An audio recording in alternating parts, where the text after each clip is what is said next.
வந்து எவ்வளோ பேர் நீங்கள் பார்த்துருக்கீங்கன்னு தெரியாது. இன்டர்நெட்டில் வந்து நிறைய இந்த வாட்ஸ்அப்லலாம் கூட இப்போ ஒரு வீடியோ வருது. ஒருத்தர் வந்து ஒரு செக்யூரிட்டி எக்ஸ்பர்ட் அவர் வந்து எவ்வளோ ஈஸியாக மொபைலை ஹேக் பண்ணலான்னு காமிக்கிறதுக்கு ஒருத்தர்கிட்ட வந்து ஆடியன்ஸ்லேருந்து ஒரு மொபைலை வாங்கி ஒரு கையில் ஒரு 10 செகண்ட் வச்சுட்டு திருப்பி கொடுக்குறாரு. அப்புறம் பார்த்தா அந்த மொபைலில் இருக்க அத்தனை டீட்டெயில்ஸும் அவரால் வேறு சிஸ்டம்லேருந்து படித்து காமிக்க. இது நிறைய பேர் செப்பரேட் பண்ணுறாங்க, பார்த்துருப்பீங்க. இது வந்து ரொம்ப சீரியஸான ப்ராப்ளம். அதனால தான் நம்ம ஃபஸ்ட்டு ஃபாலோ பண்ண வேண்டிய செக்யூரிட்டி ப்ராக்டிஸ், உங்கள் மொபைலில் நீங்கள் வந்து யாருக்கும் கொடுக்காதீங்க. ஏன்னா உங்கள் மொபைல் நீங்கள் அவங்க கையில் கொடுக்கும்போது அவங்க என்ன பண்ணுறாங்கன்னு உங்களுக்கு தெரியாது. இது சொல்லப்போனால் இந்த மொபைல் எல்லா மொபைல்லையும் வந்து ஒரு செட்டிங் இருக்கும். ஆண்ட்ராய்டு மொபைலில், ஆப்பிளில் ஏற்கனவே இருக்குது. ஆண்ட்ராய்டு மொபைலில் ஒரு செட்டிங் இருக்குது. சாஃப்ட்வேரை வந்து எதை வேணால் இன்ஸ்டால் பண்ணலாமா, இல்லை ஆப் ஸ்டோரில் இருந்து மட்டும்தான், ப்ளே ஸ்டோரில் இருந்து மட்டும்தான் பண்ண முடியுமா? அதை வந்து எப்பயுமே ப்ளே ஸ்டோரில் இருந்து மட்டும்தான் பண்ணுற மாதிரி வச்சுக்கோங்க. அப்படி இருந்ததுனாக்கா இது சேஃபர். அதை விட முக்கியமாக அதை விட ரொம்ப உத்தமம் யாருக்கிட்டையும் மொபைலை கொடுக்காமல் இருக்கிறது தான் பெஸ்ட்டு. ரெண்டாவது, உங்கள் பாஸ்வேர்டை வந்து ரொம்ப பத்திரமா வச்சுக்கோங்க. அதை எங்கேயும் ஒட்டியோ இல்லை ஒரு ஃபைலாக சேவ் பண்ணி ரன் பண்ணுற மாதிரியோ வைக்காதீங்க. அது நிறைய பேர் அதை ஏமாந்துடுறாங்க, அதை யூஸ் பண்ணிடுறாங்க. குறிப்பாக நிறைய கம்பெனிஸில் வந்து என்ன பண்ணுறாரு, மேலே இருக்கவர் வந்து இந்த டிரான்சாக்ஷன்லாம் தனக்கு பண்ண தெரியாதுங்கிறதுக்காக தான் ஆஃபீஸில் இருக்க யாராவது வேற ஒருத்தர் கொடுத்து பண்ண சொல்கிறாரு. அவங்க வந்து இந்த இன்ஃபர்மேஷனை வந்து மிஸ்யூஸ் பண்ணிடுவாங்க.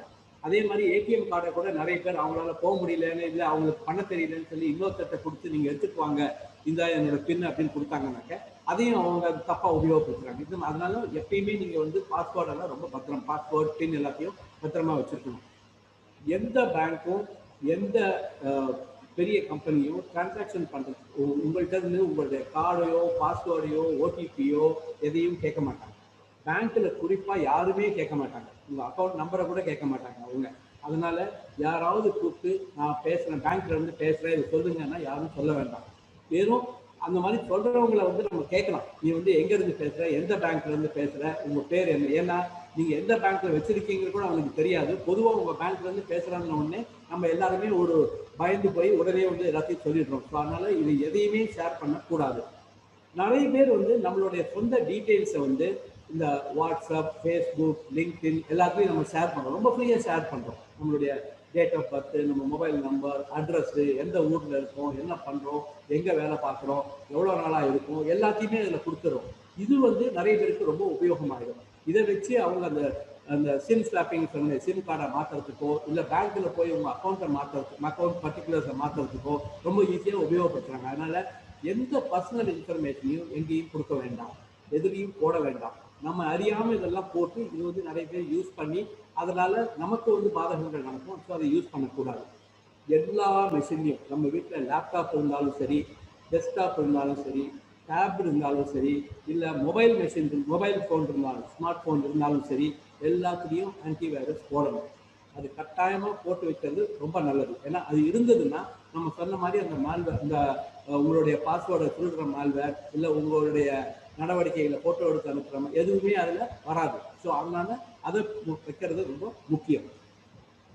அடுத்து, நம்ம நிறைய பேர் வந்து வெளியில் போய் உடனே ஆஹா இங்கே ஃப்ரீ வைஃபை கிடைக்குது அப்படின்ட்டு உடனடியாக நம்ம மொபைல் ஃபோனை கனெக்ட் பண்ணிடுறோம்.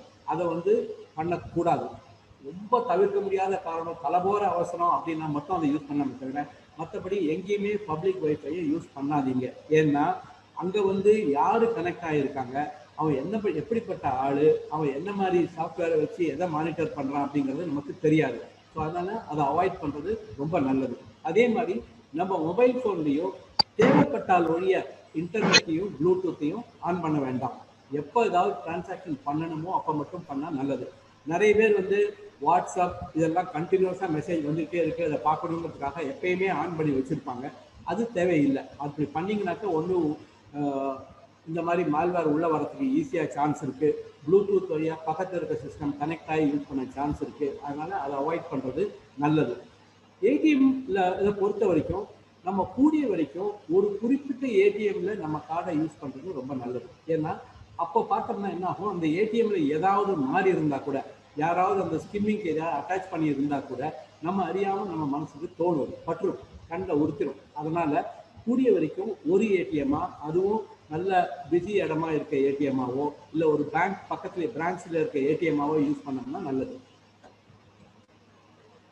நம்மளோட மொபைல் நம்பர் நான் எல்லாரும் பேங்க்கோட ரெஜிஸ்டர் பண்ணியிருக்கணும். இப்போ கிட்டத்தட்ட எல்லாருமே பண்ணியிருப்பாங்க. யாராவது பண்ணாமல் இருந்தாக்க அதை பண்ணணும். மொபைலை மாற்றினாக்க உடனடியாக பேங்க்கில் போய் அந்த நம்பரையும் மாற்றணும். அப்போ தான் உங்களுக்கு வந்து உங்கள் அக்கௌண்ட்டில் ஏதாவது டிரான்சாக்ஷன் நடந்தாலோ, இல்லை யாராவது உங்கள் பேலன்ஸ் எவ்வளோன்னு கேட்டாலோ, இல்லை யாராவது உங்கள் அக்கௌண்ட்டோட மினி ஸ்டேட்மெண்ட் எடுத்தாலோ எல்லாமே உங்களுக்கு அலர்ட்டாக வரும். அதனால் அதை பண்ணுறது ரொம்ப முக்கியம். ரெண்டாவது வந்து உங்கள் பேங்க்கோட நீங்கள் எந்த பேங்க்கில் அக்கௌண்ட் வச்சுருக்கீங்களோ, கார்டு வச்சுருக்கீங்களோ, அந்த பேங்க்கோட கான்டாக்ட் டீட்டெயில்ஸ் உங்களுக்கு தேவை. ஏதாவது ப்ராப்ளம்னாக்க அவங்களுடைய கால் சென்டர் நம்பர் என்ன, அவங்களுடைய வெப்சைட் நம்பர் என்ன, இல்லை எந்த ஒரு ஸ்பெஷல் ஆஃபீஸரை கான்டாக்ட் பண்ணுறதுக்கு அவங்க சொல்லியிருக்காங்களோ அந்த நம்பர், இதை வந்து நீங்கள் எப்பயும் வச்சுருக்கிறது ரொம்ப முக்கியம். ஏன்னா ஒரு அவசரத்தில் கார்டு ஏதோ ப்ராப்ளம்னாக்கா உடனே பிளாக் பண்ணி ஆகணும். அதனால் இது ரெடியாக இருந்ததுன்னா நல்லது. ரெண்டாவது, நம்ம இப்போ முக்கால்வாசி பேங்க்ல வந்து நமக்கு வந்து ஃபெசிலிட்டிஸ் கொடுக்குறாங்க. உங்கள் கார்டை வந்து வேணும்னா நீங்கள் எனேபிள் பண்ணிக்கலாம், வேணும்னா டிசேபிள் பண்ணிக்கலாம், இல்லை அமௌண்ட் இவ்வளோ வரைக்கும் டிரான்சாக்ஷன் பண்ணலாம், இவ்வளோ வரைக்கும் பண்ண வேண்டாம், அதை இவ்வளோ மேலே பண்ணக்கூடாது அப்படிங்கிற இந்த மாதிரி லிமிட் எல்லாமும் செட் பண்ணிக்கலாம். இதை வந்து நம்ம யூஸ் பண்ணணும். ஸோ நமக்கு வந்து தேவையில்லாத போது கார்டையோ இன்டர்நெட் பேங்கிங்கோ டிசேபிள் பண்ணி வைக்கிறது நல்லது. நம்ம கார்டு ஏதோ ஒரு டிரான்சாக்ஷன் நமக்கு சந்தேகமாக இருந்தது, நம்ம இது வந்து டிரான்சாக்ஷன் நம்ம பண்ணலை, வேற யாரோ பண்ணியிருக்காங்கன்னு சந்தேகம் வந்தாலே உடனே உங்கள் கார்டை பிளாக் பண்ணுறது ரொம்ப நல்லது. அப்படி பிளாக் பண்ணலைனாக்க அது நிஜமாகவே ப்ராப்ளமாக இருந்தால் இன்னும் பெருசாகும். ஏதோ அது வந்து சந்தேகத்தின் பேரில் நீங்கள் பிளாக் பண்ணிங்கன்னா கூட அப்புறம் போய் அது இல்லைன்னு கன்ஃபார்ம் பண்ணி எனேபிள் பண்ணிக்கலாம். ஸோ அதனால் அதை டிசேபிள் பண்ணுறது நல்லது. ரெண்டாவது, ஆர்பிஐயோட கைட்லைன்ஸ் படி உங்கள் டிரான்சாக்ஷன் ஏதாவது தப்பான டிரான்சாக்ஷன் உங்கள் அக்கௌண்ட்டில் இருந்ததுன்னா 3 நாளைக்குள்ள பேங்க்குக்கு இன்ஃபார்ம் பண்ணிங்கன்னா உங்களுக்கு வந்து எந்த நஷ்டமும் கிடையாது, அந்த லாஸ் எதுவுமே கிடையாது. அந்த அமௌண்ட் உங்களுக்கு உடனே திருப்பி கொடுத்துருவாங்க. 3 நாளைக்கு மேலே, ஒரு வாரத்துக்கு உள்ளேனாக்க கொஞ்சம் அமௌண்ட் உங்களுக்கு கொஞ்சம் லாஸ் நீங்கள் பேர் பண்ண வேண்டியிருக்கும். உதாரணமாக ஒரு 10,000 ரூபாய் டிரான்சாக்ஷன் நடந்ததுன்னா ஒரு 5,000 ரூபாய் 4,000 ஏதோ ஒரு குறிப்பிட்ட அமௌண்ட் அந்த செட் பண்ணியிருக்காங்க ஆர்பிஐ, அது உங்களுக்கு வரும். குறிப்பாக 3 நாளைக்கு உள்ளே நீங்கள் சொல்லிட்டீங்கன்னாக்க உங்களுக்கு வந்து 0 லாஸ், ஒரு அமௌண்ட்டும் உங்கள்கிட்ட வந்து போகாது. இந்த டிரான்சாக்ஷன் அமௌண்ட்டை உங்களுக்கு திருப்பி கொடுத்துருவாங்க. இந்த கடைசியாக நான் போட்டுக்கிறது செட் லிமிட்ஸ், இதுதான் நான் சொன்னது. இப்போ எல்லா பேங்க்குமே கொடுத்துருக்காங்க, நிறைய பேங்க்ஸ் கொடுத்துருக்காங்க. அதில் வந்து நம்ம கார்டு செட் பண்ணிக்கலாம். இதை வந்து பாஸ் மெஷினில் இவ்வளோ ரூபா வரைக்கும் தான் போட முடியும், ஏடிஎம்மில் இவ்வளோ வரைக்கும் தான் போட முடியும், இன்டர்நெட் பேங்கிங் வேண்டாம், இந்த மாதிரியெல்லாம் யூஸ் பண்ணிக்கலாம். அது செட் பண்ணுறது நல்லது.